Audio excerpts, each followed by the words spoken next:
Am I the a-hole for not telling my ex-wife that my fiancé is pregnant? My ex-wife Carly, 39 female and I, 40 male, got divorced 10 years ago. We had been married for 4 years, together for a total of 9 years. About 2 years into our marriage, we started trying to have a baby, but no luck. We went to fertility doctors after the first year of trying, and the doctor said there isn't anything wrong with either of us. We continued trying, but still no luck. Around the 1.5 year mark of trying, a coworker of Carly's got in contact with me to tell me he had been sleeping with her and didn't know she was married. I confronted her about it and she didn't deny it.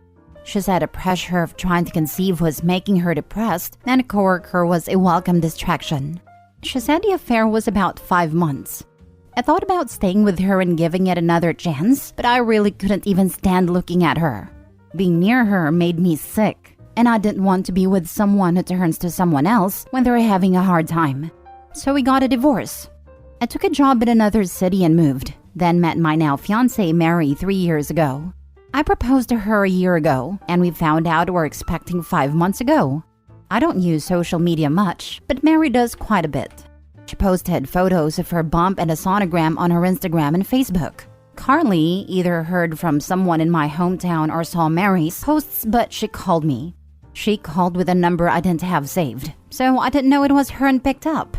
She started off nice and was just asking how I was. She then asked why I didn't just call her and tell her myself so she wouldn't have to find out from someone else. I asked her why it's any of her business, and it started a bit of an argument. She hung up after a while. Our mutual friend said I should have told her because it was very hard on her that we weren't able to conceive when we tried, and it can't be easy for her watching me have a baby with someone else. But if I'm being honest, I don't see why I had to reach out to tell her that.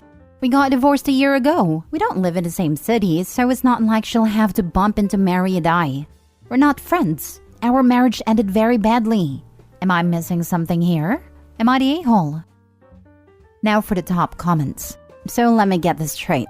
She's your ex-wife. She cheated on you. You divorced. You don't want to talk to her anymore, and you had no news from her. And you're supposed to tell her that your fiancé is pregnant? Either I missed that part, or else I think it's none of her business at all. Not the a-hole, and tell her to pound sand and to stop stalking your fiancé in social medias. It's creepy as heck. To me, him contacting her after so many years just to tell her his partner is pregnant would have been petty. Like she's living rent-free in his head after all this time. Dude, move on and up. Yes, that too. He would have been an a-hole. Lol.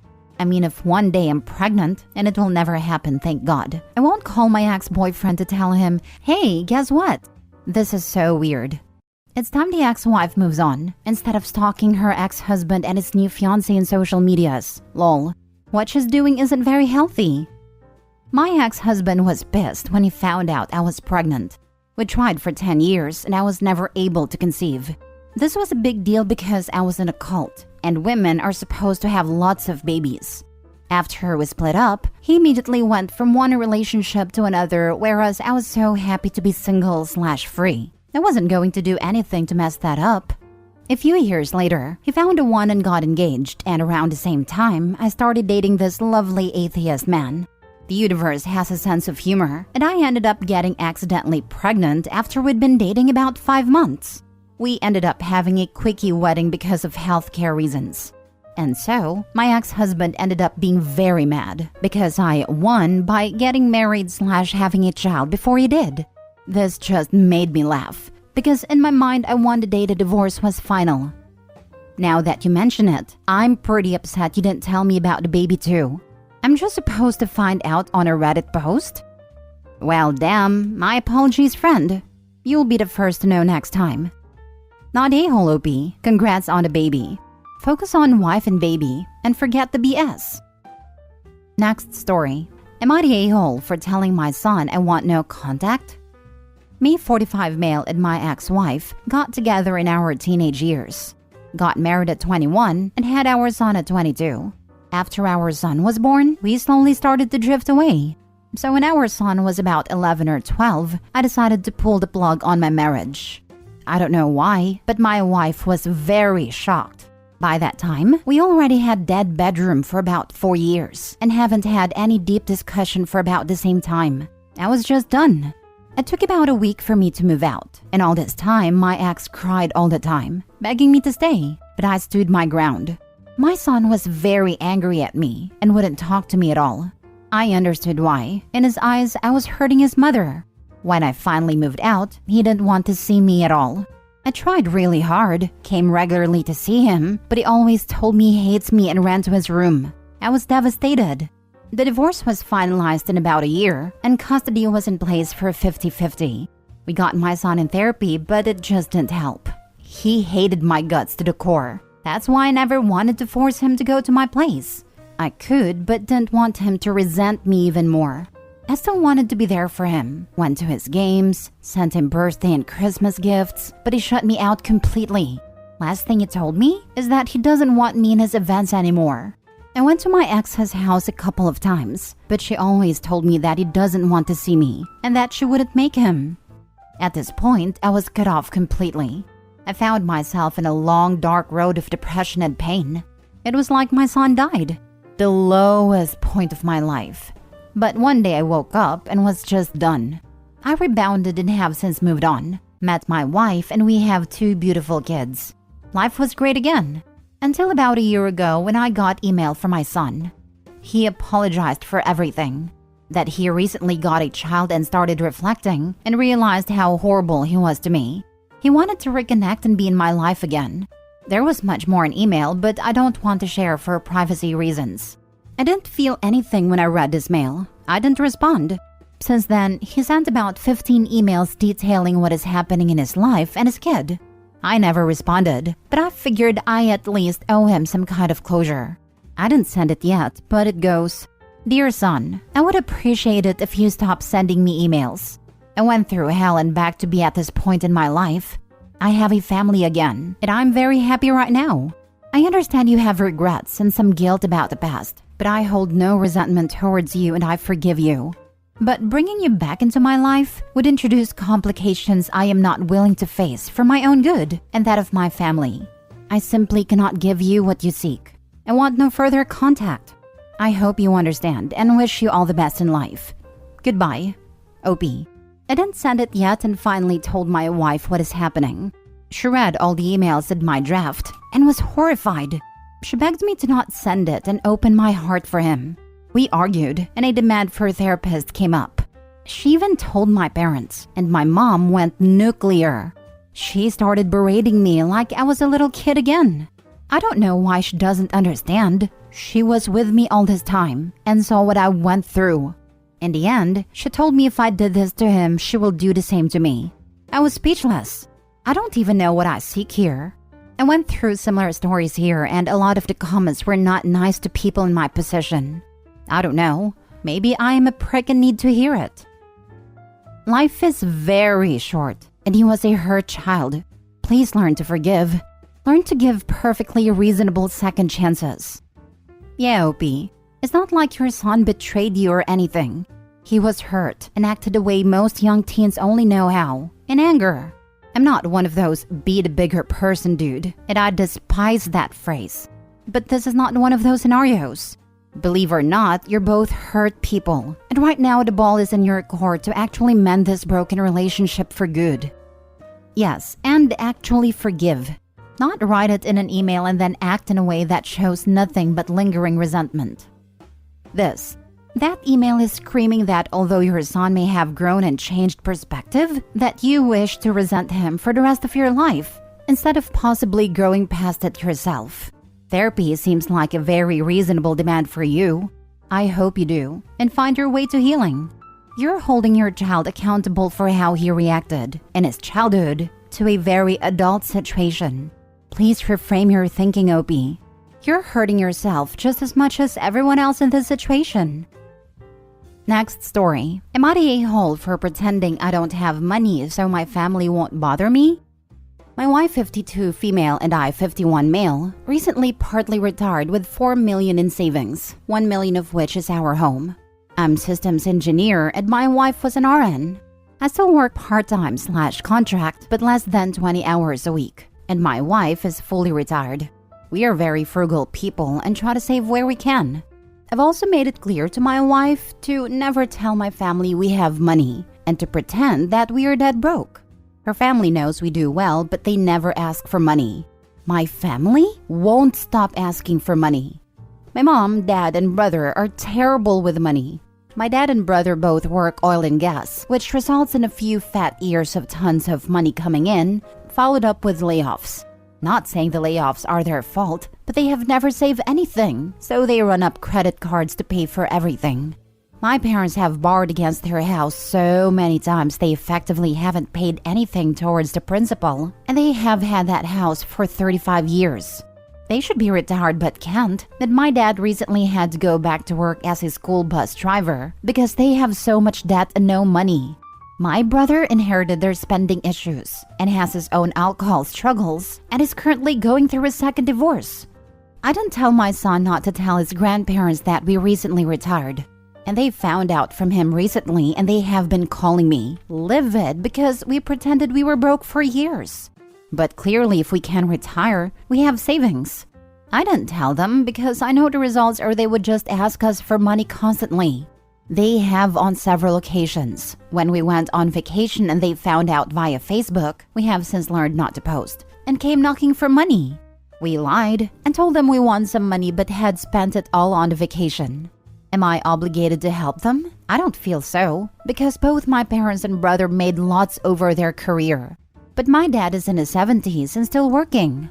I'm sure they're contacting me to ask for money, but am I the a-hole if I continue to pretend I have none? Not sure how I'm going to do that now that they know we are semi-retired. Now for the comments. You don't have any money. You have enough to cover your retirement and that is it. You don't know what kind of medical expenses you're going to run into in your old age. And there is no more money coming in. Not the a-hole. Practice saying, we've retired and are on a fixed income. They don't need to know what it's fixed at. And it's none of their business. Add in that any retirement fund you may have is in the hands of a financial manager and locked into investments. Long-term investments that you couldn't touch if you wanted to. On purpose. Not the a-hole. Look, I'm all for helping family. I've helped my sisters in the past because 1. Their financial conditions were no fault of their own. 2. They never asked. I offered. And 3. They made it up how they could. One paid me back, and the other helped me with something she's skilled at. Your parents have spent away their money, and so has your brother. The money you would give them would do nothing to actually improve their situation, because they would spend it away again. You don't owe them anything. Their poor decision-making does not mean you should not get to have this really wonderful early retirement with your wife, which you earned. Gotta second this. Anything you gave them would not only not help, but also enable them to continue their poor spending habits. It's not your fault they were not responsible with what they earned. First off, congratulations and massive kudos to you on being able to retire so early. You are living my dream. Secondly, not the a-hole. There's nothing more nerve-wracking than greedy relatives asking to borrow money. They did this to themselves. You shouldn't be responsible for their stupid decisions. Last story. Am I the a-hole for taking my engagement ring to get assessed professionally? My boyfriend, 33 male, and I, 29 female, have been together for 3 years. He is a very frugal person, which was fine initially, but now it's just killing our relationship. I'm quite frugal myself. I own my own apartment. My car is a Honda Fit that was paid for in cash. I have no debt, and I have over $240,000 in retirement assets and savings. But it takes it to another level. If we eat out, every meal must be split between us according to who ate what. And he will correct the waitress until I decide to pay more so the waitress doesn't suffer having to redo the bill.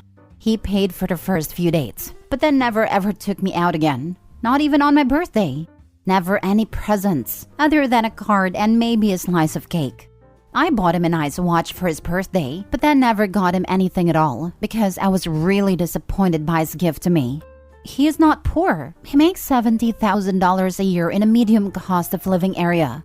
He owns 3 pairs of shoes, a sandal, a sneaker, and a winter boot and nothing else. even though it rains enough that rain boots are necessary.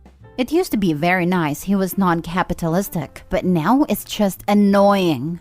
When we went to vacation, after some begging on my part because he doesn't want to pay for any travel, we had to leave at 3 a.m. and have a 5-hour layover because the direct flight that lets us get a decent night's rest is $200 more. Maybe it's a difference of opinion, but to me, being dog-tired and sitting in the airport for 5 hours isn't worth the $200 saved, and he refused to pay it, and it wouldn't be feasible to travel separately, so I dealt with it. Everything is about saving money, and he refuses to go skiing or to escape rooms with me because it costs money. Anyway, he got me the engagement ring and I said yes. Initially, I did have reservations because of what I mentioned above, but put that out of my head. He didn't give me anything associated with the ring, and when a friend saw it, he swore up and down it wasn't a diamond. I also am very dubious that my boyfriend would ever pay for a diamond, so I went to a jeweler, got it assessed. Turns out to be a white sapphire. They told me the ring should be worth $500 to $800, which is not a problem on its own, but the fact he wouldn't even spend much money on an engagement ring just makes me question how I'm expected to live with him in the future. He rents, but lives in a terrible place to save money. Will I be expected to live like that? I brought it up with him later, and he got furious and accused me of being a gold digger for checking the ring. I kept telling him it's just one of the many problems I have tried to talk about with him regarding his spending, and he just accused me of trying to cover up that I wanted an expensive ring. I'm being made to feel like a villain for not being happy about the ring, and how much I'm expected to sacrifice because of his frugality. Am I the a-hole? Why are you marrying this guy? He is who he is. He's not going to change. You've been through 3 years of this. Is this how you want to live the rest of your life? Can you imagine having kids with this man and watch him nickel and dime their entire childhoods? Run! It's because of the pandemic. We couldn't do anything for nearly 2 years. So when he didn't want to go out to eat, I just assumed it was pandemic worries. Now I know it's just him. Okay, I totally get that, but now you know. And the thing is, he's not even open to beginning to work on this, right? He's turning things around on you and getting nasty because you caught him cheaping out. Again. As a divorced woman, please let me tell you that there are worse things than being single. Namely, being in a bad marriage with someone who doesn't care about your wants and needs. Read your first 2 paragraphs to yourself and pretend they're about a friend of yours. Does it matter if you're an a-hole? Because that is not the main issue at hand. If OP wants kids, I doubt her current, hopefully future ex, does. Kids are expensive. OP, do you really want to spend your life living as cheap as possible, getting no fulfillment out of life? I get there is loads of free fun stuff to do, but is it worth giving up a chance to see the world if you wanted to, because your future husband would trash those dreams? OP not a-hole, but please evaluate and truly ask yourself if this is what you want.